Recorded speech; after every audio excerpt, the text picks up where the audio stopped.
The neighborhood HOA meeting was supposed to last just 30 minutes. But when Karen stood up and started shouting at the HOA president, nobody expected the chaos that would follow. Maplewood Lane was the kind of neighborhood people dreamed about when they imagined the perfect suburban life. The street curved gently through rows of tidy houses, each with small green lawns, flower beds, and white picket fences. In the evenings, the air often filled with the sounds of laughter, barking dogs, and the soft whir of bicycle wheels rolling along the sidewalks. Families had lived there for years, and most neighbors knew each other by name. Every evening around sunset, people came outside to relax after a long day. Parents walked their dogs down the quiet street while chatting with neighbors. Children raced each other on their bikes, their laughter echoing between the houses. Mrs. Turner from the corner house loved tending to her roses, often waving at anyone who passed by. Across the street, Mr. Rodriguez spent his evenings watering his lawn while listening to old music on a small radio. Life on Maplewood Lane felt calm, friendly, and predictable. For the most part, the neighborhood worked together to keep things running smoothly. The homeowners association, usually called the HOA, handled small issues like landscaping guidelines, street maintenance, and organizing occasional community events. Most residents didn't think much about it. They followed the basic rules and enjoyed their peaceful community. But there was one person who took the rules far more seriously than anyone else. Her name was Karen.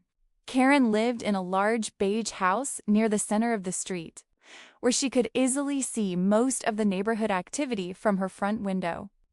She was always watching, observing every little detail around her. While most neighbors only thought about HOA rules occasionally, Karen treated them like strict laws that had to be followed perfectly. If someone left their trash can near the curb a little too long after garbage day, Karen noticed.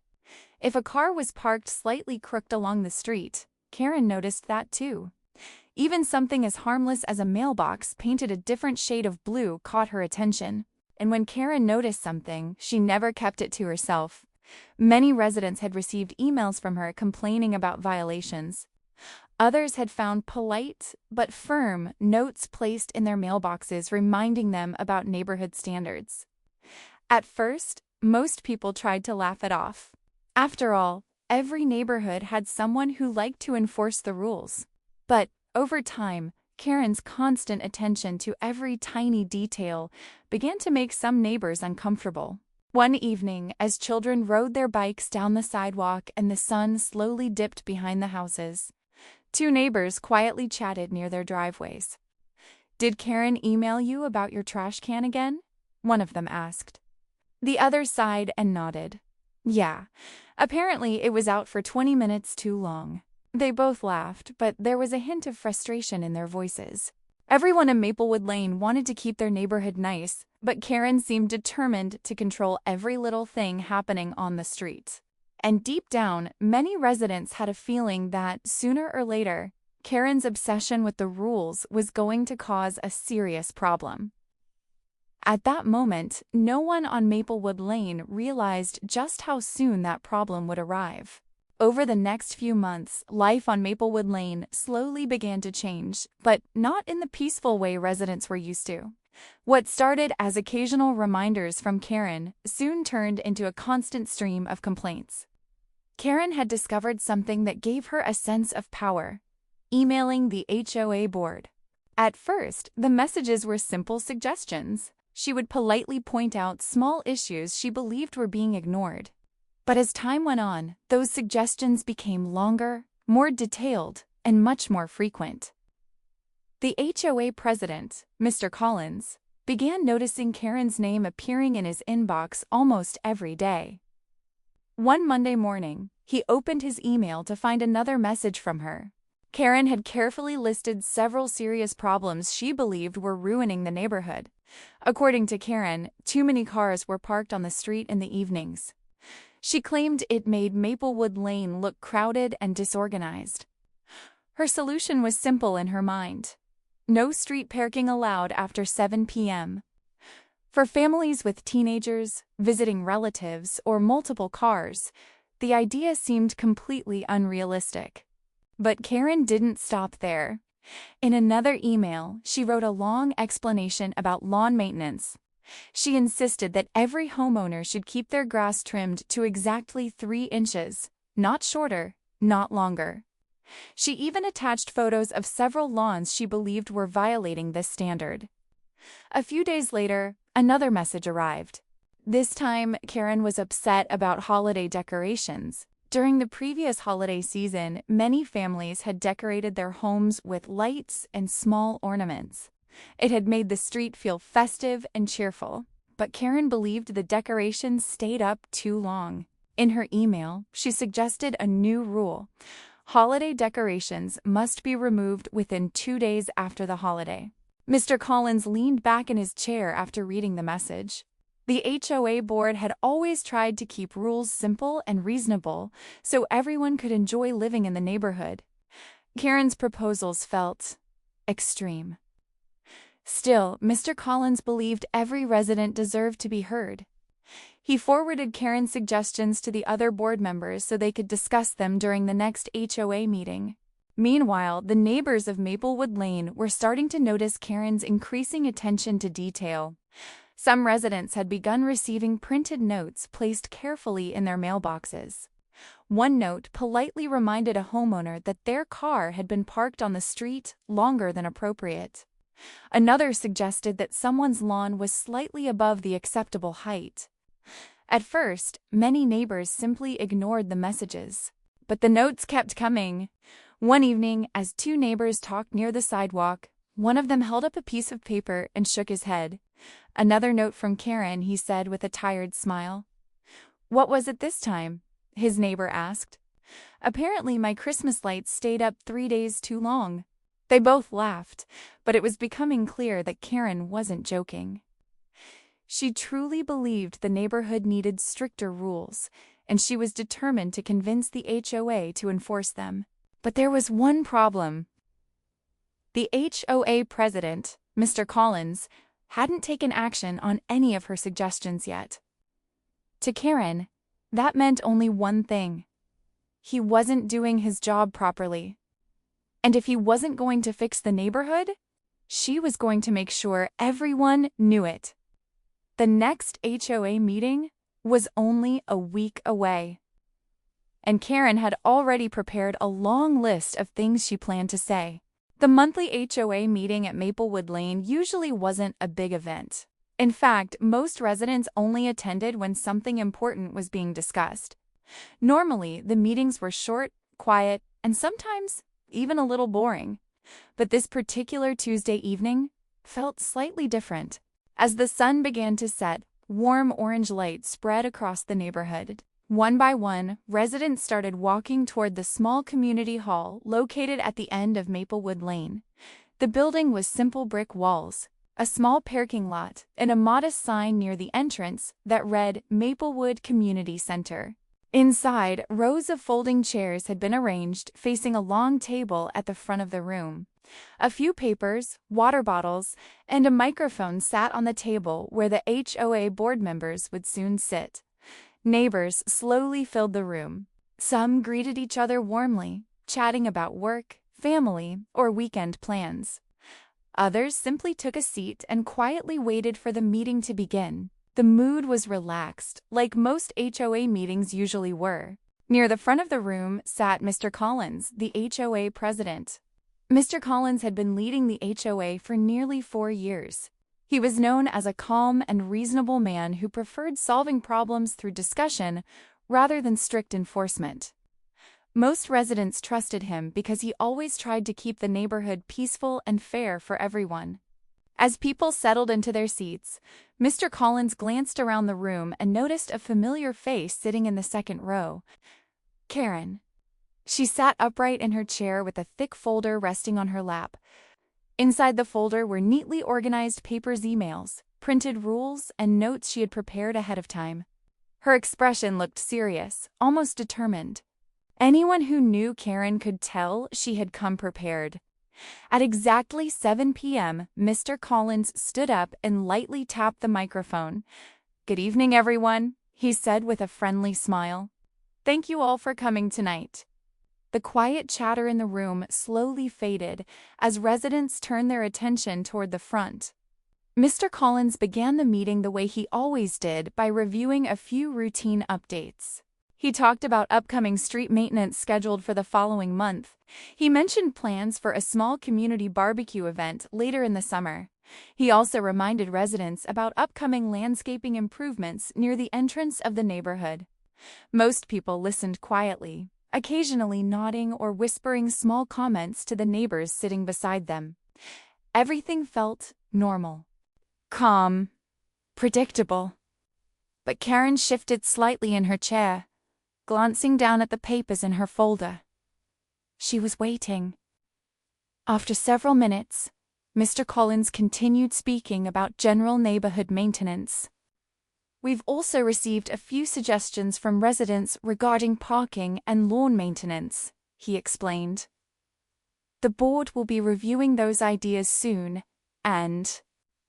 Suddenly, a chair scraped loudly across the floor. Conversation stopped, and dozens of heads slowly turned toward her. Karen held a few sheets of paper tightly in her hand. Her expression showed clear frustration. Without waiting to be called on, she spoke loudly enough for the entire room to hear. "Excuse me, Mr. Collins," she said sharply, "but some of these problems have been ignored for months." A wave of quiet murmurs spread through the room. Mr. Collins paused for a moment, clearly surprised by the interruption. Most HOA meetings had a designated time for residents to ask questions later in the discussion. But Karen wasn't waiting. The calm atmosphere of the meeting suddenly felt tense. Several neighbors exchanged nervous glances, sensing that something uncomfortable was about to happen. Mr. Collins took a slow breath and tried to keep his voice calm. "Karen," he said politely, "we'll have a discussion period shortly where everyone will have a chance to speak." But Karen didn't sit down. Instead, she tightened her grip on the papers and took a small step forward. And in that moment, everyone in the room realized something important. This meeting was not going to be the quiet, routine HOA meeting they were used to. Something much bigger was about to unfold. The moment Karen stood in the middle of the room, the calm atmosphere of the HOA meeting disappeared. She held several sheets of paper in her hand and looked directly at the front table where the HOA board members were sitting. Her face showed clear frustration, and it was obvious she had been waiting for this moment. "This HOA is doing nothing," Karen said loudly, her voice echoing across the small community hall. "Our neighborhood is becoming a mess, and nobody here seems to care." A few residents shifted uncomfortably in their chairs. Others quietly exchanged glances with the neighbors sitting beside them.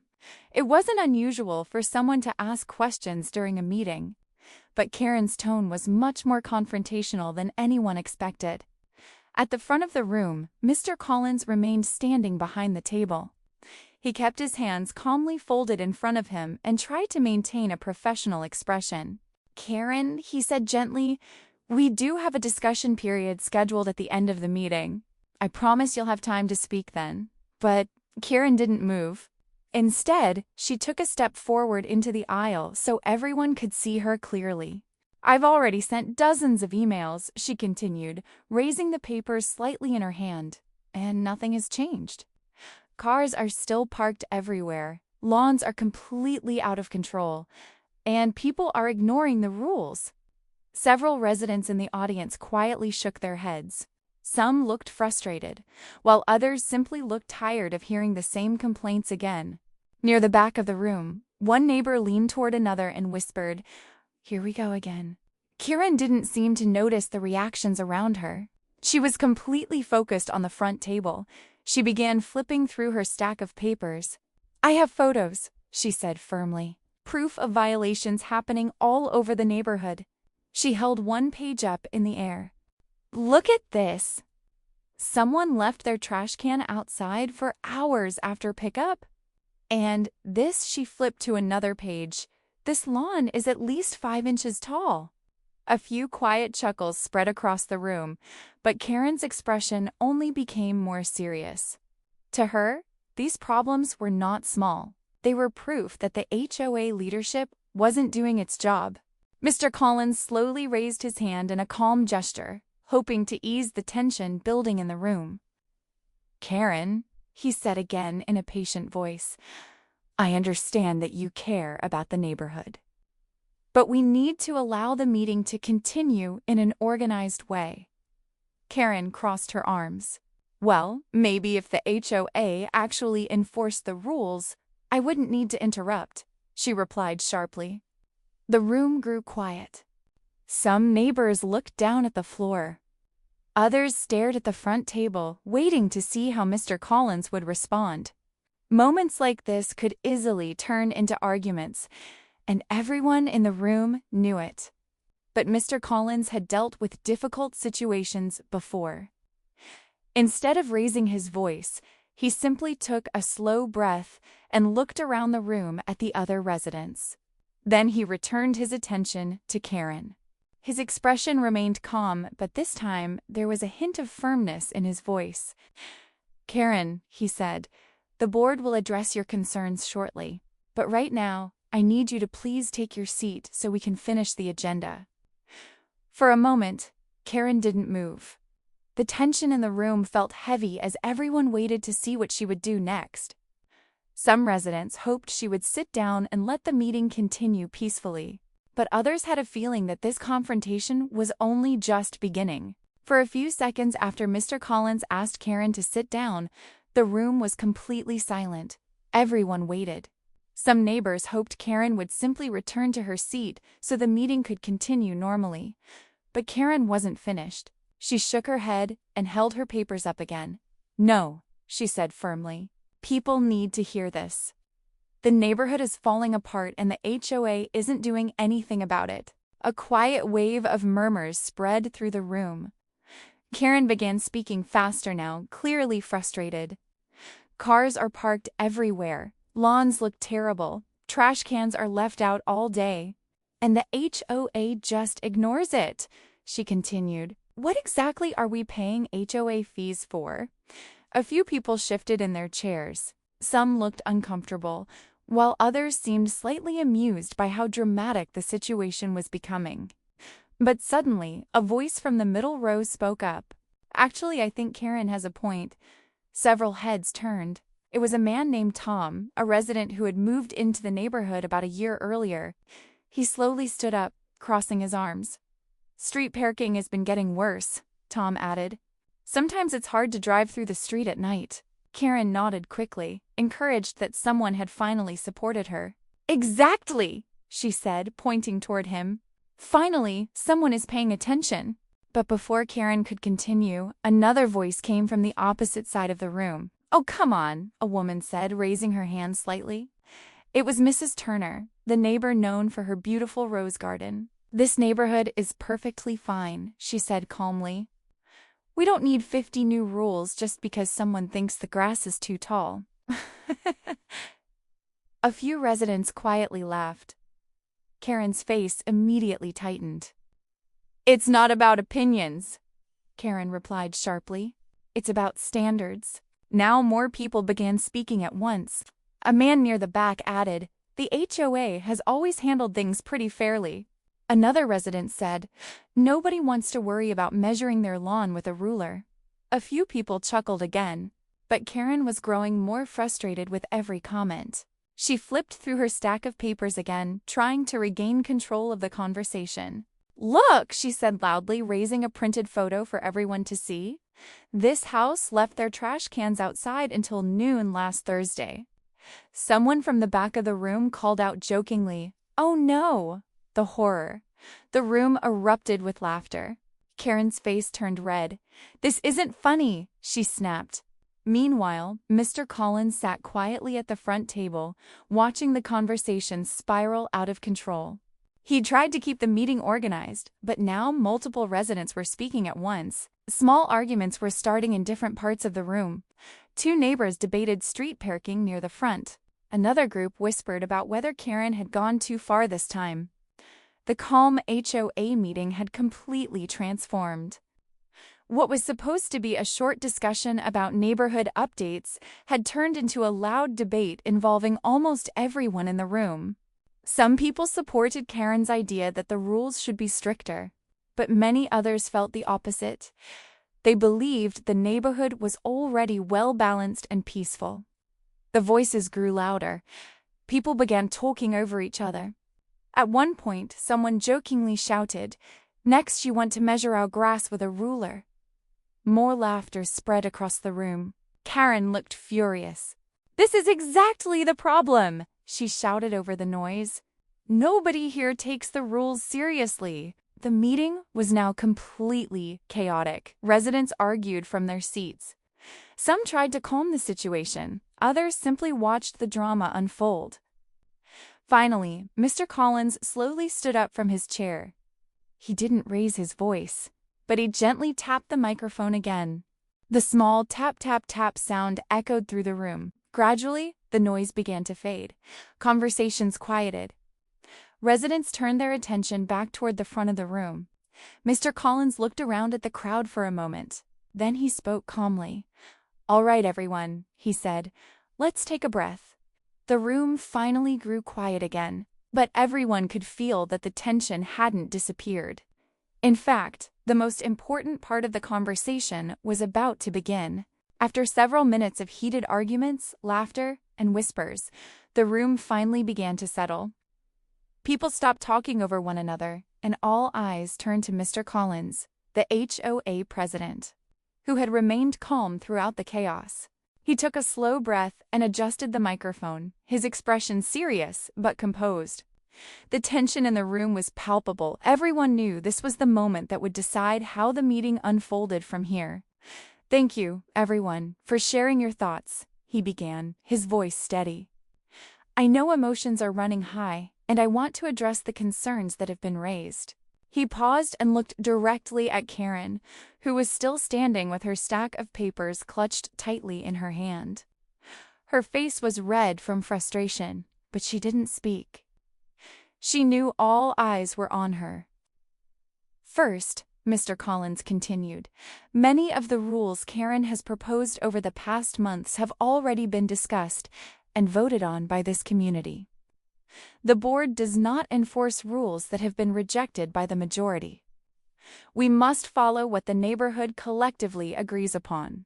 A few murmurs rippled through the audience, and some neighbors nodded quietly, relieved to hear clarity from the president. "Second," he said, pausing to ensure everyone was listening, "I want to address something that may come as a surprise.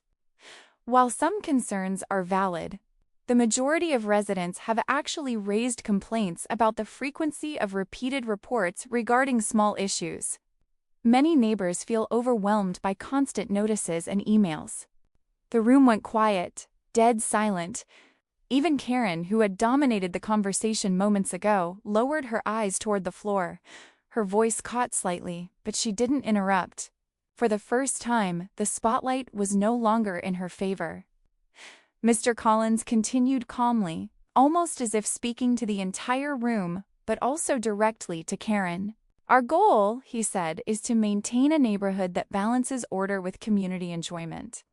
Rules exist for everyone, but they cannot be enforced in a way that disrupts daily life or causes unnecessary tension among neighbors."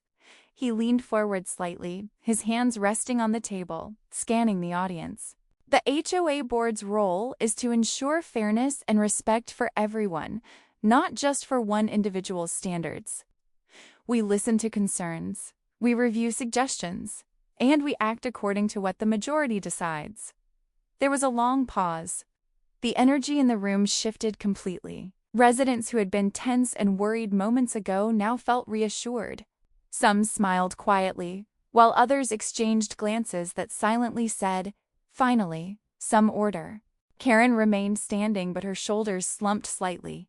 She shuffled her papers nervously, realizing that her long list of grievances no longer carried the weight she thought it would. Mr. Collins concluded firmly but politely. "We value input from every resident, but we must all work together, respecting both the rules and each other." That is how our neighborhood remains a safe and happy place." A few people clapped softly, others breathed a sigh of relief. The meeting, which had been on the brink of complete chaos, was slowly returning to order. For the first time that evening, Karen realized that her power in this room had limits.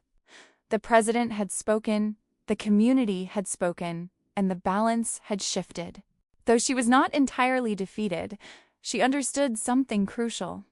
That leadership wasn't about domination. It was about listening, fairness, and managing the community as a whole. And with that, the room was quiet. Tension remained in the air, but the battle for the meeting had been decisively won by reason and calm authority. The room was quiet. The words of Mr. Collins still hung in the air, leaving a mixture of relief and reflection among the residents. Karen, who had dominated the meeting for what felt like hours, suddenly realized the truth staring her in the face. She was no longer in control. Her hands, which had been tightly gripping her stack of papers, slowly relaxed. The sharpness in her eyes softened, replaced by a mix of frustration and disbelief. Around her, neighbors whispered quietly, exchanging glances that said, "Finally, the meeting is calm again." Karen's shoulders slumped. She looked around the room at the faces she had tried to command all evening. Some neighbors nodded politely, others smiled faintly, and a few even gave small encouraging gestures to Mr. Collins. The overwhelming consensus was clear. The neighborhood had spoken, and her relentless insistence on rules had lost its momentum. Finally, she exhaled sharply and without another word returned to her seat. The shuffle of chairs echoed faintly across the hall as she sat down, her folder now resting loosely on her lap. Her lips pressed together tightly, as if trying to hold back a comment she knew wouldn't matter anymore. The room slowly began to breathe again. Conversations picked up, but in a quieter, more reflective tone. Some neighbors exchanged relieved smiles, realizing that the community's sense of order and balance had been restored. Others whispered about how unexpectedly firm and composed Mr. Collins had been, effectively calming the storm without confrontation. In the back of the room, a few residents chuckled softly, recalling some of Karen's more dramatic accusations.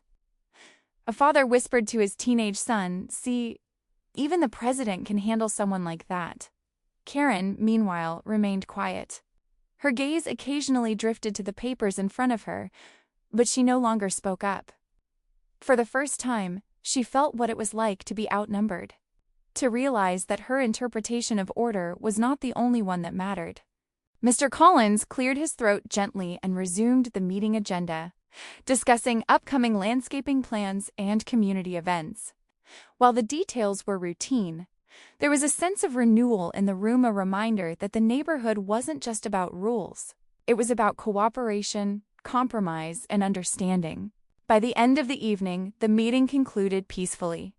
Neighbors trickled out, chatting softly among themselves. The sun had long set, and the warm glow of the streetlights outside the community hall added a soft, calm ambiance to the neighborhood they all shared. Karen left the meeting quietly, her head held high, but her mind full of thoughts. She had been heard, yes, but she had also learned a valuable lesson about limits, patience, and the collective voice of a community. For everyone else, life on Maplewood Lane would continue as usual. But the story of that particular meeting, the night Karen was challenged and the neighborhood finally spoke, would be remembered for a long time. A sense of balance had returned, and for once, the quiet peace of Maplewood Lane felt truly earned.